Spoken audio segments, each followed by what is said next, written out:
I'm Sean Wilson from Skype, and today I'm going to walk you through the top features that we use and how to use them efficiently on the new Skype for Business client.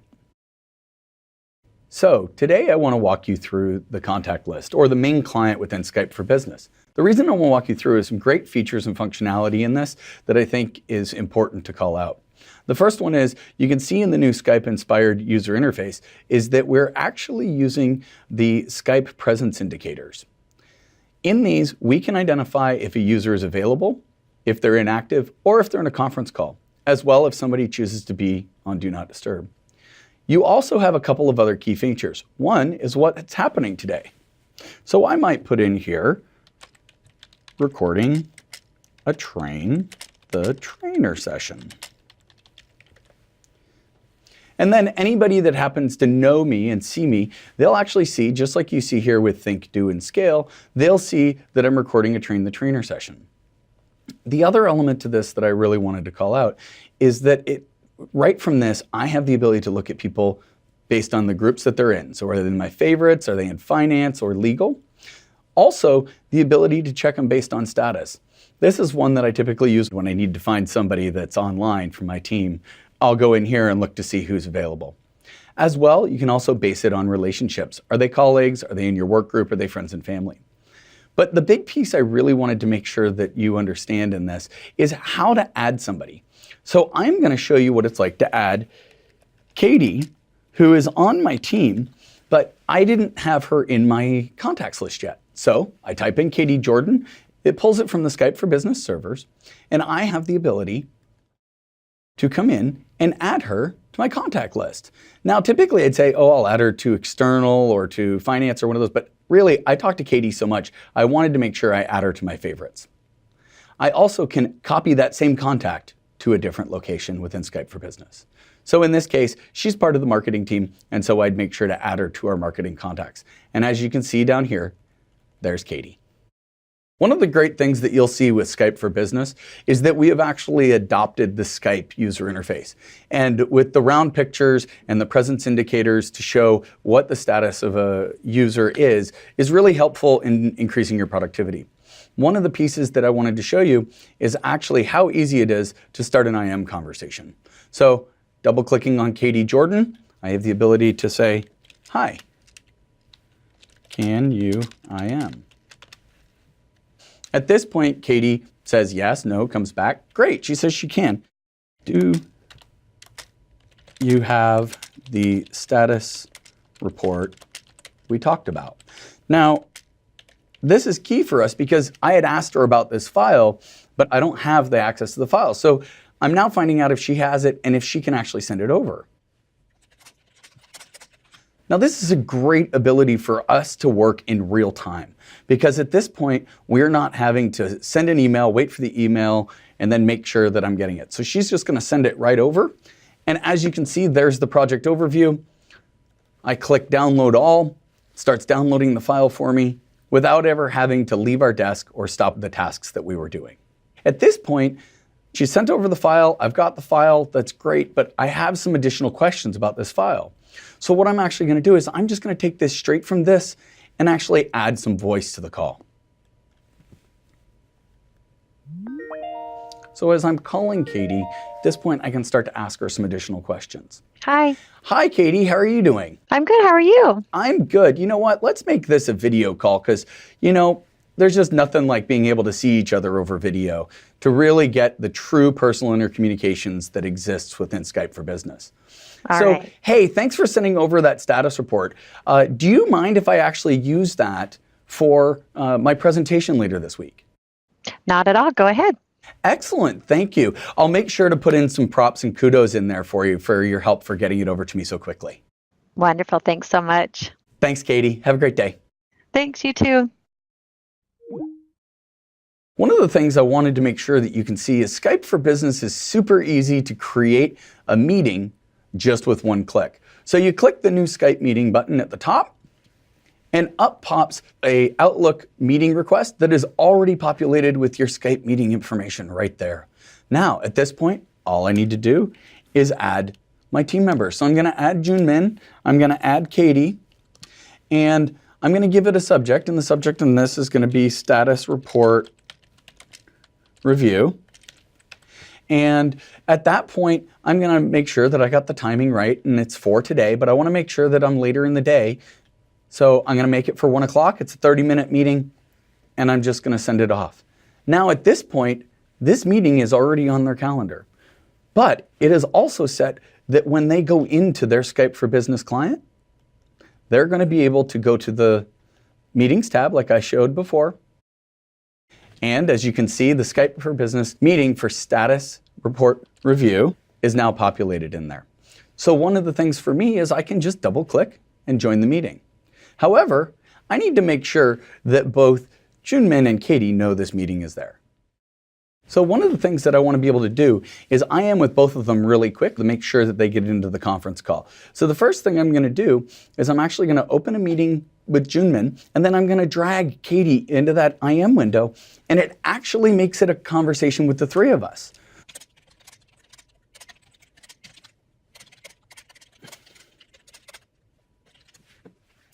At this point, they're both getting IMs, and we're having a three-way conversation in instant message.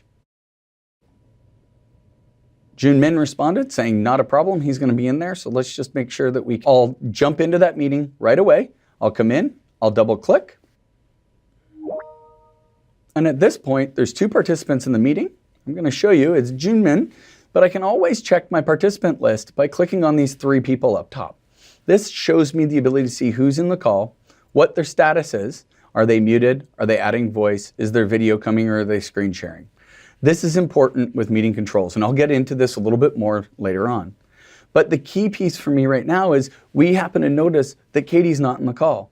So I can come down here under Invite More People and actually type in Katie's name, add her to the meeting just by adding her name in and clicking OK. At this point, she'll receive a prompt to join the meeting, and in she is. I'm going to start up my video, and hopefully that'll encourage them to start their video as well. Hey, thanks, Katie. Thanks, Junmin. It's great to see your faces. Your bright and smiley faces are making my day. Hey, I wanted to actually just take a couple minutes to go through the PowerPoint status report that you sent over, Katie. And Junmin, I wanted your input on it. So if you have a second, I'm going to share my screen. Do you have a minute? Sure. Awesome. 1 second. Let me just go. As you can see, I'm coming in. I choose Present My Desktop. Using my desktop to share, I now get this heads-up display, and I can choose whichever monitor I want to project, and I want to choose this one. And so it actually shows me also the yellow band around it that I'm going to choose. And I press Present, and at this point, my presentation starts to connect, and in just a second, you can see that it says currently presenting. Well, they don't want to see pictures of themselves, but we do want to look at our project overview that we were talking about. Hey guys, I really wanted to just talk a little bit about this slide here. And I noticed that in the Americas, our Skype for Business Online is just taking off, and that's such great news. Just want to make sure that I've got the right information here and that we're looking good, and the only thing that we're yellow on is the equipment ordering. Is there anything else that I need to know before I go and share this with our leadership team? Not from my end, Jimin. Everything looks good here. Excellent. That's great. Well, I really appreciate it. Thanks for just taking a minute. I know it was a quick meeting, and I just wanted to say thanks for making some time for me. It really helps. Now, as you can see, I have this call monitor up. This call monitor has always got mute control, but I can also end the call quickly and easily. One of the greatest things that Skype for Business brings to productivity is the integration with Office. And so what I wanted to share with you today is actually how tight that integration is. And one of the biggest things that's important in meetings is those meeting notes. And everybody wants them, and everybody wants to know where they are. Right from the Skype for Business client, you have the ability to create your notes for your meeting. Now, it's not only just creating the notes. It pulls in the time, the date for the meeting. It also brings in all the participants and how they joined the meeting. One of the other pieces I wanted to share with you is the ability to share those notes, because it doesn't matter if you just capture them.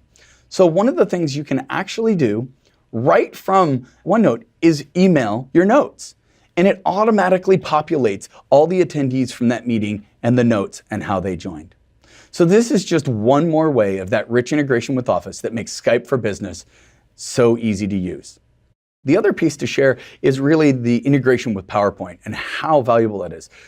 What I've actually already done is I've actually already uploaded a deck, but you could choose right from here, a PowerPoint presentation. You can choose to upload those PowerPoint files, which I've already done so that we can take a look at it.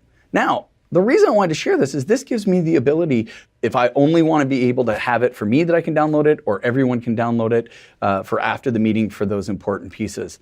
As well, I can also choose to present it now. So I'm actually going to present right now. And once I've got that, it's going to bring up the presentation. Now, I can see that one of my teammates here has highlighted in this presentation the growth in Americas. But really, I wanted to share that same annotation in probably a different color because I'm really excited actually about the growth over here in Europe for Skype for Business Online. You know, Skype has always been really popular in Europe, and the fact that Skype for Business is growing is really impressive for us. So this gives me the ability to annotate and my teammates to do the same thing and see it in real time using the power of PowerPoint. It wouldn't be a truly powerful PowerPoint presentation or meeting if we didn't have the ability to share it with the masses. So one of the things we've actually have the ability to do is start the recording of the meeting. Now, every single person will get a notification that recording has started. I can pause it if I wanted to, I can stop it, and then at the end I can manage my recordings right from here. One of the things that we really always have to figure out is how do you manage that person that while you're in a conference call is making all that background noise? And so we give you lots of control to manage your participants. As you noticed, I clicked on those three participant list button up top, and now I have the ability to mute. I can remove somebody from a meeting. I can actually make somebody an attendee, which reduces their rights. But the other piece to this is if I really want to make sure that they stay, I can also choose pin to gallery. But in this case, Junmin just, you know, he was in the car or talking to somebody making lots of noise. So I just mute him. As you can notice, his mute button is actually set in his window. And so at this point, we're not hearing any of his background noise.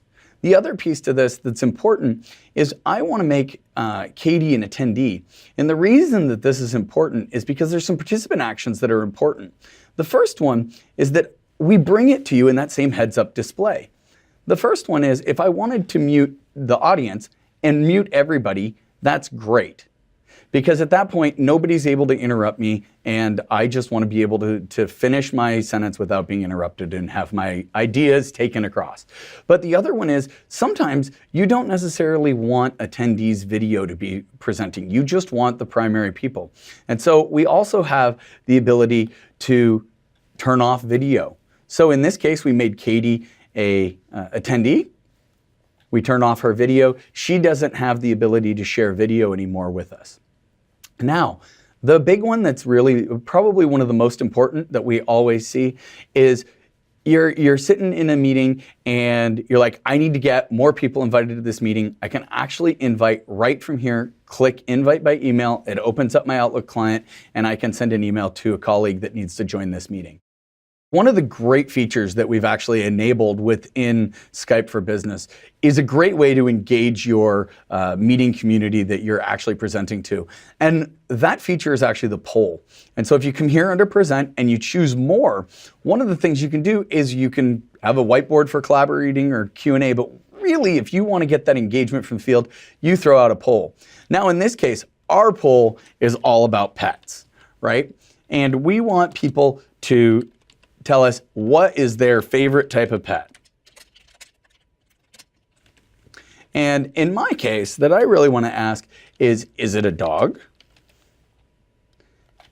Is it a cat? Or is it a pig? Because, you know, potbelly pigs are really cute. We now look for the team to be able to respond to this poll, and they'll tell us, oh, we got one dog.